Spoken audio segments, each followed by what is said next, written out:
মায়ের গর্ভের ক্ষেত্রে নবী রহমত, দুনিয়ার জগতের জন্য নবী রহমত, কবর জগতের জন্য নবী রহমত, হাসরের জগতে নবী রহমত, জান্নাত ও জাহান্নামের জগতের মাঝেও রাসূল রহমত। জান্নাতে রহমত হবে, জাহান্নামে রহমত হবে, এটা কেমন কথা? ভিন্ন ভিন্ন আলোচনা। রূহের জগতের জন্য নবী কেমন রহমত, ভিন্ন আলোচনা। দুনিয়ার জগতের জন্য নবী কেমন রহমত, ভিন্ন আলোচনা। কবর জগতের জন্য নবী কেমন রহমত, ভিন্ন আলোচনা। হাসর জগতের জন্য কেমন রহমত আমার নবী, ভিন্ন আলোচনা। আমি শুধু দুনিয়ার জন্য নবী কেমন রহমত এ বিষয়ে দু চারটা কথা বলবো। দুনিয়ার জগতের জন্য নবী রহমত, কেমন রহমত? বলে মুমিনদের জন্য রহমত আলাদা, মুমিনদের জন্য নবী রহমত, বেঈমানের জন্য নবী রহমত।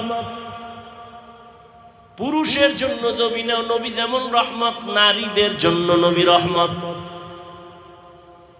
মানুষের জন্য নবী যেমন রহমত, জিনদের জন্য নবী রহমত, ফেরেশতাদের জন্য নবী রহমত। মানুষের জন্য রহমত, ভিন্ন ভিন্ন প্রাণীদের জন্য নবী রহমত। মরা গাছের জন্য নবী রহমত, সমুদ্রের প্রাণীর জন্য নবী রহমত, জঙ্গলের প্রাণীদের জন্য নবী রহমত। কেমনে কেমনে কেমনে কেমনে প্রত্যেকটার পেছনে একটা ঘটনা আছে, এগুলোর কাহিনী আছে, আলোচনা আছে। রহমতের নবী এমন এক সময় আল্লাহ দুনিয়ার জমিনে পাঠাইলেন, যেই সময় পুরা দুনিয়াটা একটা এলোমেলো অবস্থা। মানুষের মধ্যে কোনো শান্তি নাই, আদব নাই, শিষ্টাচার নাই, মানবতা নাই।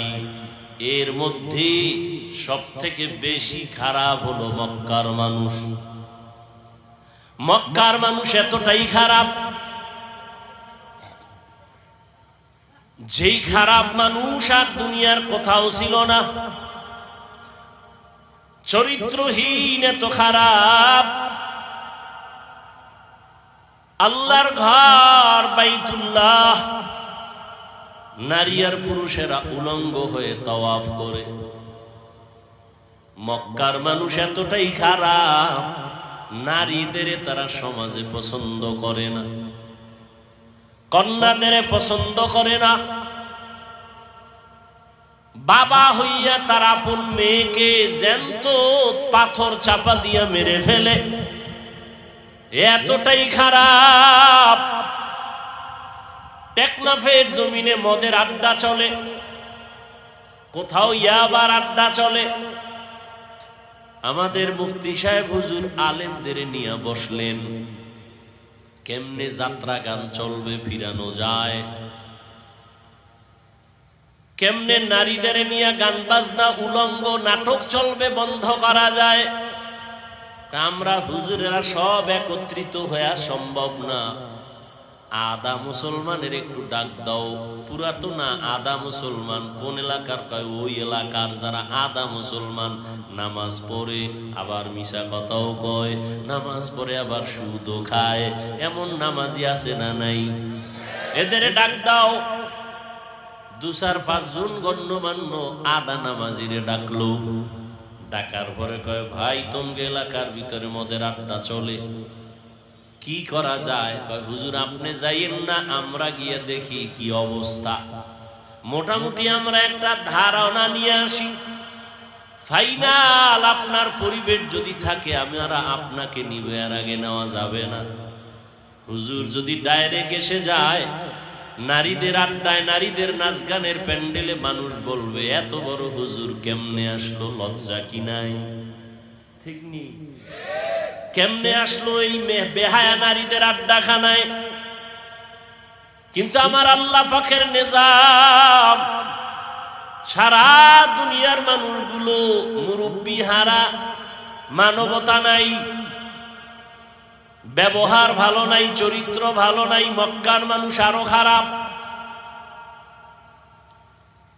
কোন ভালো হুজুর, ভালো আলেম খারাপ জায়গায় প্রথমে যায় না, মানুষ খারাপ বলে, বলে না? বলে না? আমার আল্লাহ, আমার নবী কেমন পবিত্র, কোনো তুলনা নাই, কিন্তু তারে আল্লাহ এমন জায়গায় পাঠাইলেন যেই জায়গার মানুষ পুরা দুনিয়ার মধ্যে চূড়ান্ত খারাপ। দেখছেন নি কারবার? দুনিয়ার মধ্যে চূড়ান্ত খারাপ যেই মানুষগুলো, সেখানে আপনার আমার পবিত্র নবীকে পাঠাইলেন।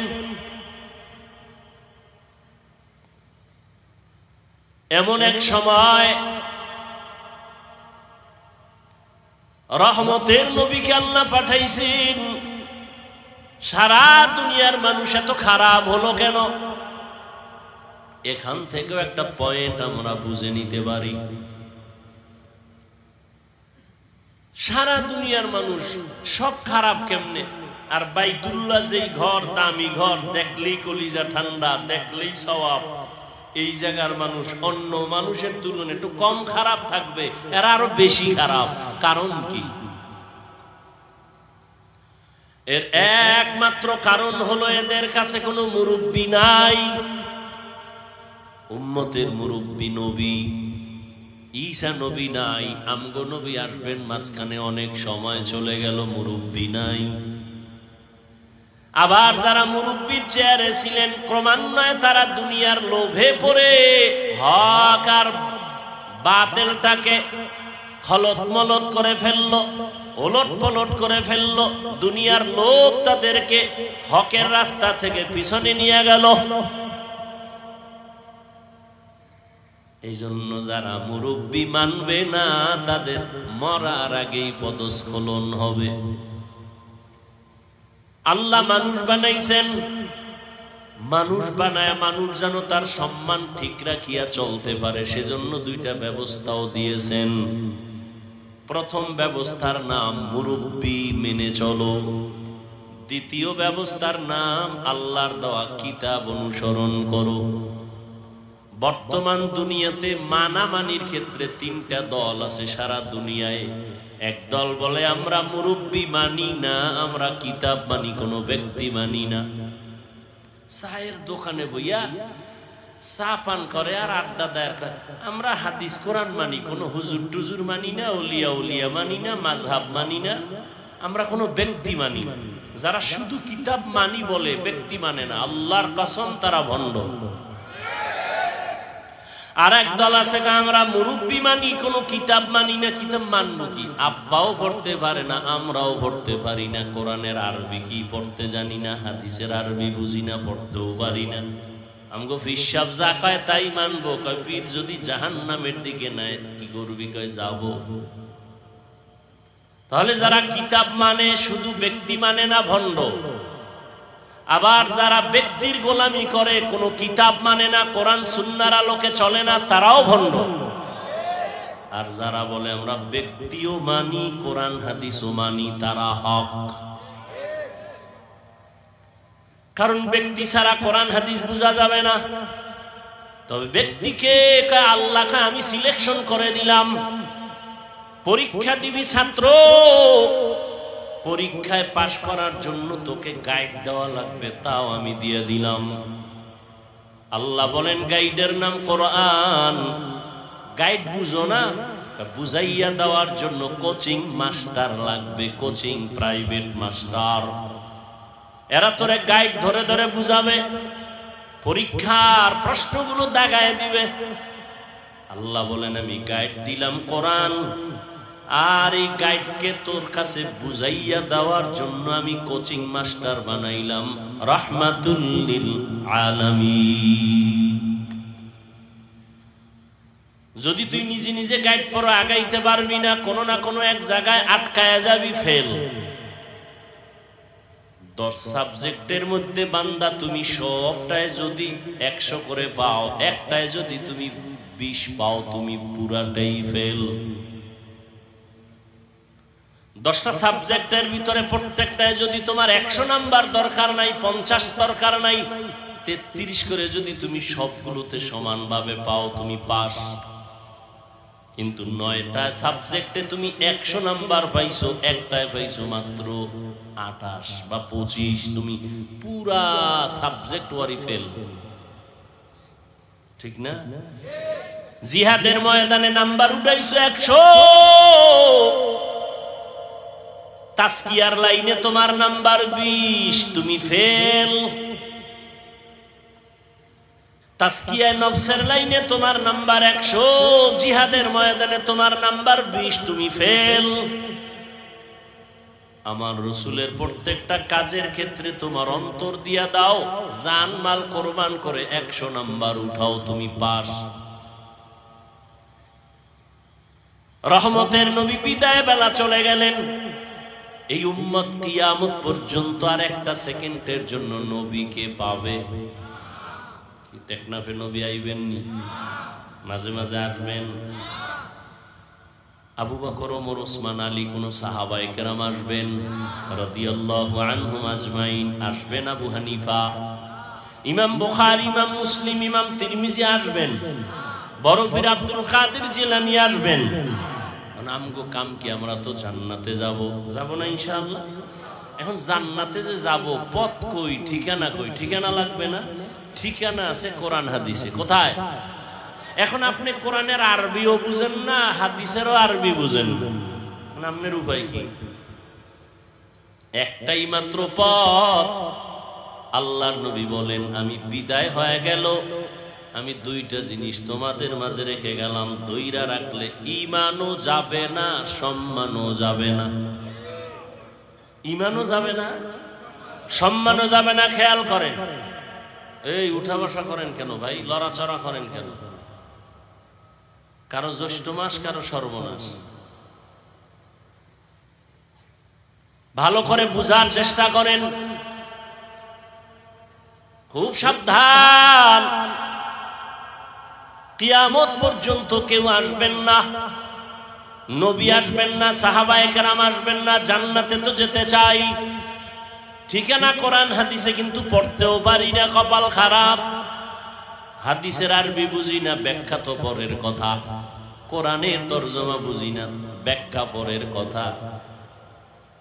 ওয়ালা দাল্লিন আছে না? প্রত্যেক নামাজে কিন্তু এই আয়াত পড়ি, গায়রিল মাগদুবি আলাইহিম ওয়ালাদ-দাল্লিন।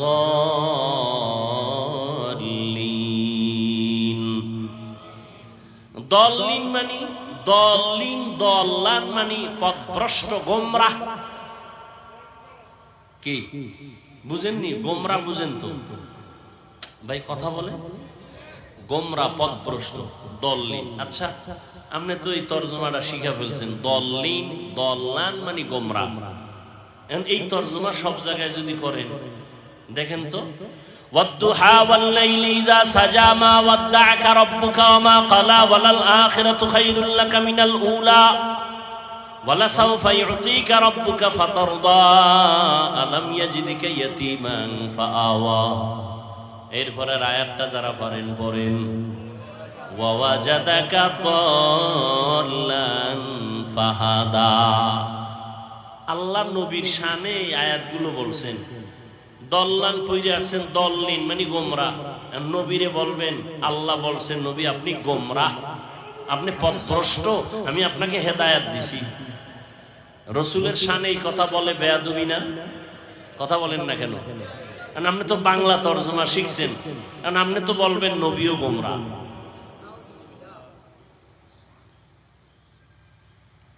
ভাইরা আমার, আলমিরা, আলমিরা সিন্দুক আছে না, তালা মেরে রাখছে, যার কাছে চাবি আছে। গতকালও চট্টগ্রামে বলেছিলাম, এই সিন্দুকের চাবি যার হাতে, সেই জানে একমাত্র সিন্দুকের ভিতরে কি আছে। তোমার কাছে চাবি নেই, কিন্তু সিন্দুকের সৌন্দর্য দেখা তুমি বলতে পারবা না এর ভিতরে স্বর্ণ, এর ভিতরে রাসেল ভাইপারও থাকতে পারে। যার কাছে চাবি আছে সে জানে সিন্দুকের ভিতরে ভালো না খারাপ। আল্লাহর কসম করে বলি, ভালো করে বুঝো হে মুমিন, আল্লাহর কোরআন এটা একটা মহা পৃথিবীর একটা শ্রেষ্ঠ সিন্ধু। এর চাবি আছে একমাত্র নবী ওলামায়ে কেরামের হাতে দিয়ে গেছেন, আর কারো হাতে দেন নাই। ওলামায়ে কেরামিরে জানবেন কোরআনের মধ্যে কি আছে কি নাই, হাদিসে কি আছে কি নাই। তুমি বাংলা তরজমা পড়ে উপরের কিছু দেখবা, ভেতরের খবর নেওয়ার ক্ষমতা নাই। ইলমেরা ইজাজো করদন বেহিসাব, খলকেরা দাদন জওয়াবে বাসওয়াব, হক না দারদ দোস্তে খলকা জারেরা, মিসলে ই খসলত একে দিনদারেরা। ইঞ্জিনিয়ারের কাম হইল বিল্ডিং এর ডিজাইন করবো নাকি, না হেও বালু সিমেন্ট মিলায় ইট গাঁথবে, গাঁথতে গেলে আঁকা বাঁকা হয়ে যায়। এখন ইঞ্জিনিয়ারিং চলবে না। ডাক্তারের কাজ হলো রোগীর চিকিৎসা করবে, ডাক্তারের কাজ না তোমাকে হুইল চেয়ারে করে এরপরে বেডের মধ্যে নিয়ে যাবে। আল্লাহ প্রত্যেকের একটা দায়িত্ব দিছেন, ওলামায়ে কেরামের দায়িত্ব উম্মতের হেদায়েতের পথে ডাকবেন। ওয়াজআলনা মিনহুম আইম্মাতান ইয়াহদুনা বিআমরিনা।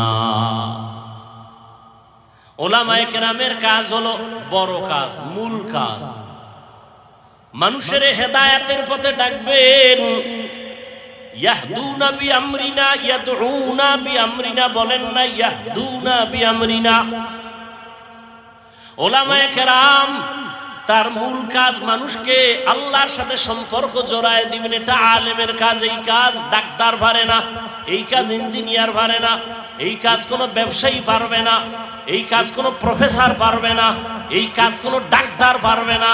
ডাক্তার যদি আমি আলেমের কাজটা নিতে যাই, আমি ইঞ্জিনিয়ারিং পড়ি নাই, আমি যদি একটা কাগজ কলম নিয়ে ডিজাইন করা শুরু করি, আউলা জাউলা হয়ে যাবে, সুন্দর হবে না।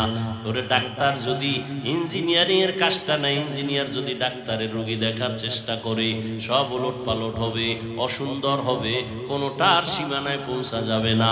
আমি আলেমের কাজটা ডাক্তার যদি অভিজ্ঞতা না নিয়ে করা শুরু করে, উম্মতের ক্ষতি ছাড়া কোনো লাভ হবে না।